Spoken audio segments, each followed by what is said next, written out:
Olá pessoal, nós estamos aqui em Frederico Westphalen no curso Imersão em Agricultura de Precisão e Variabilidade da Lavoura.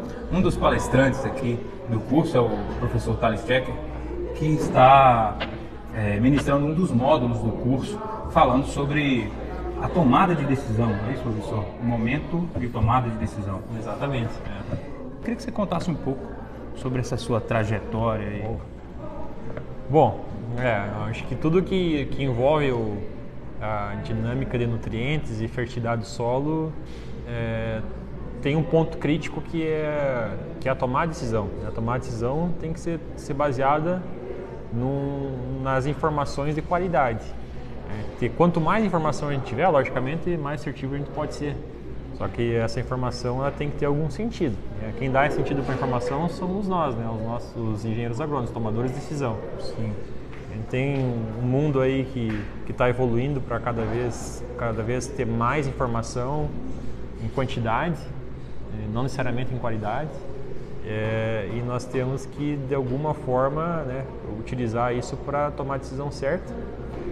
E também, ao mesmo tempo que está evoluindo a quantidade de informação, nós temos ainda uma avenida a percorrer, porque tem muitas áreas aí cultivadas que sequer tem um histórico bem estabelecido de adubação, de cultivo.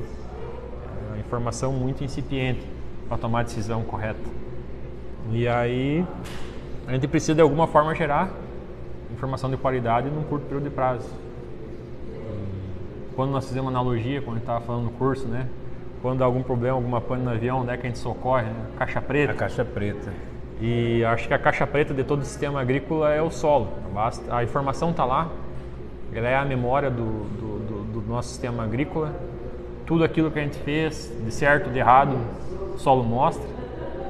A análise de solo ela é sensível a isso, basta a gente buscar essa informação, acessar esse HD, essa caixa preta para poder ter um banco de informação para ser mais assertivo nas nossas decisões. Né? Total.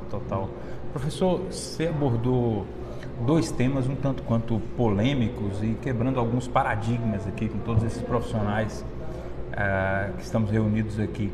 E duas coisas me chamaram a atenção com relação à aplicação de calcário superficial e o outro ponto foi sobre a lixiviação ou não do potássio, né?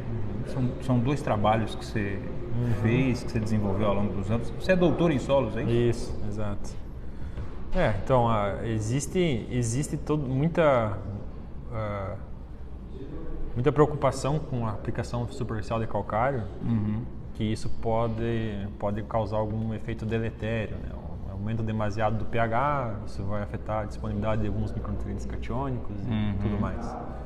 Mas o fato é que a gente tem muita informação disponível que mostra que a aplicação de calcário superficial, ela, desde que seja na dose adequada, na dose que o solo pede, ela não vai causar nenhum problema.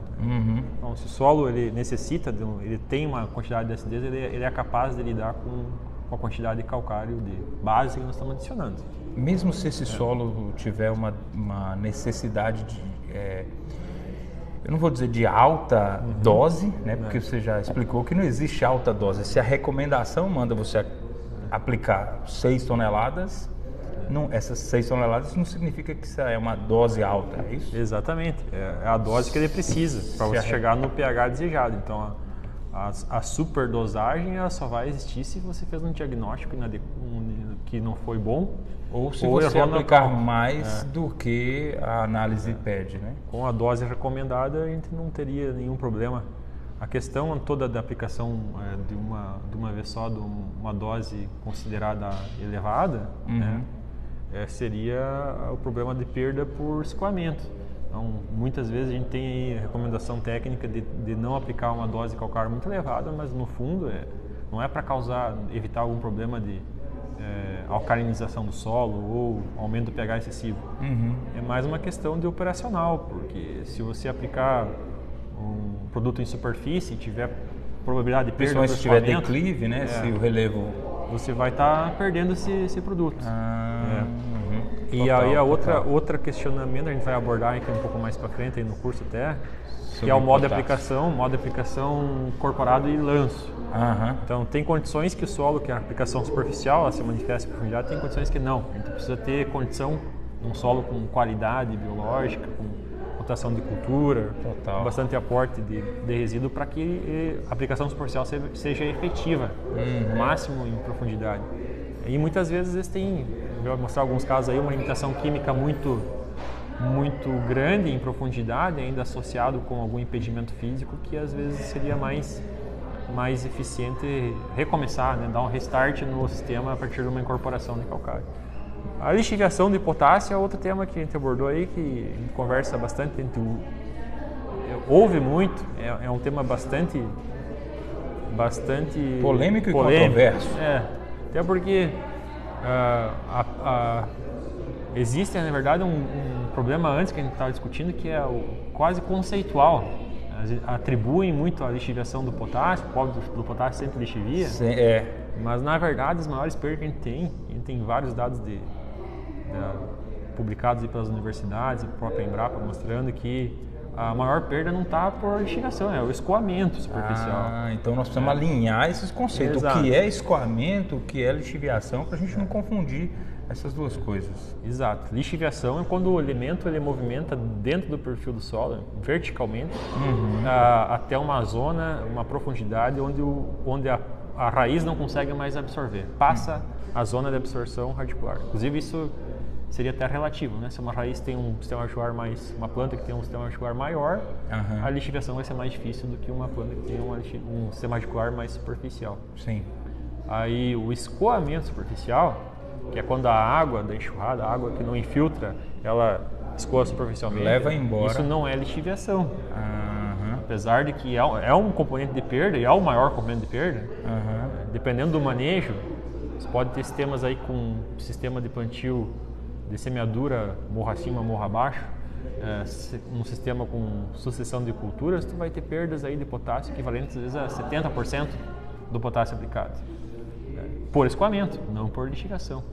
Porque por lixiviação, mesmo em solos arenosos, a gente tem vários resultados mostrando que a perda ela é irrisória. Mesmo em solos com baixo teor de argila, ali com 15% de argila? Muito pouco. A maior perda ainda é o escoamento superficial nesses solos, com certeza. Entendi. Ou seja, se for um solo plano como essa mesa aqui, que muitas vezes é o caso dos solos de Cerrado, solos do Mato Grosso, solos do Mato Piba, aí não... Se não tiver tanto declive... A declividade também eu acho assim, que é difícil de tu atribuir uma declividade onde você vai perder por escoamento ou não. Acho que esse exercício ele tem que ser feito de uma maneira mais holística, né? E de preferência in situ. Ver se corre a água na lavoura ou não quando chove. Porque mesmo numa área que considerada plana, dependendo do regime pluviométrico, você pode ter escoamento superficial. Tem essa, né? Vai cair uma chuva ali de 40 milímetros de uma vez. Então depende do seu solo, se ele tem uma capacidade de infiltração boa, se tem uma rugosidade boa, seja ela por planta ou seja ela por algum mecanismo físico, como terraços, né, para evitar que essa água se propague, porque a distância, às vezes a declividade é pequena, mas a água ela acumula energia cinética e isso pode acabar carregando mesmo em áreas consideradas planas. Vai embora, pode até cair em curso d'água. Exato. E vai contaminar. Total. Professor, obrigado por esse bate-papo aqui, está sendo muito bacana. Ainda temos agora mais algumas horas nesse módulo ministrado pelo professor Checker aqui. Satisfação tê-lo conosco. Obrigado. Viu? É um prazer, um abração a todos aí.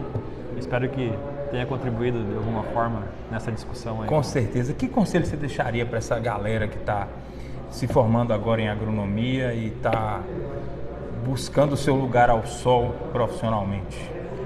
Bom, conselho como professor de Química do Solo, estude em Química do Solo, porque como diria um professor nosso da velha guarda de fertilidade, a fertilidade como ciência ela não existe. Fertilidade é a aplicação prática da química. Então, discutir fertilidade sem ter conhecimento de química é quase é quase um desperdício. Então, estudem química do solo, que isso aí vai ser a garantia aí de vocês acertar e compreender melhor como é que funcionam os sistemas de fertilização. Total. Mais uma vez, muito obrigado, professor. Isso aí, pessoal. Forte abraço. Show de bola. Obrigado, viu? De nada. Espremendo assim aqui. Show!